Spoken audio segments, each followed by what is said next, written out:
10 verses everyone thinks are in the Bible, but actually aren't. Part 3. If God closes one door, He'll open another one. This popular phrase isn't in the Bible. It's a quote by Alexander Graham Bell. But that doesn't mean it's biblical. So, what is this line used for?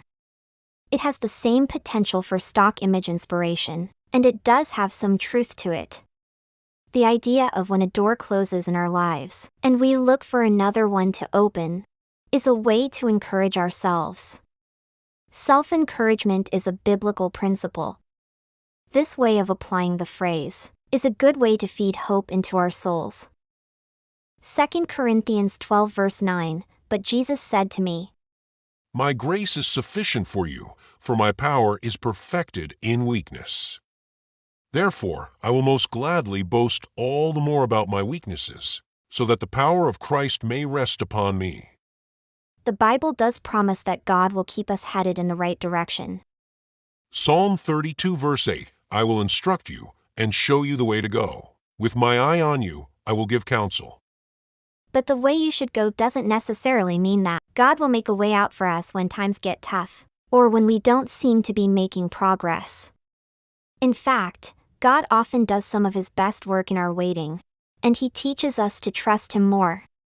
Psalm 37 verse 7, Be still before the Lord and wait patiently for Him.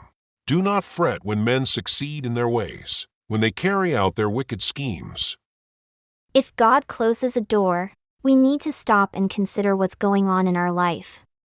Perhaps we're trying to force our way into something that He wants to protect us from. Looking for another door or window might make us miss the lesson because we're sure we should be doing something. Anything. We keep trying to go where God wants to protect us from.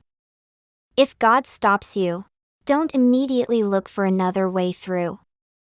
First, stop and ask Him if that's truly what He wants you to do.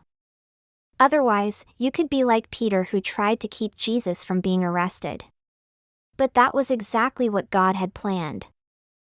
John 18 verse 10, Then Simon Peter, who had a sword, drew it, struck the high priest's servant, and cut off his right ear.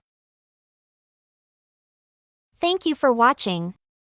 For more inspirational videos, please visit www.youtube.com at mark072759/videos.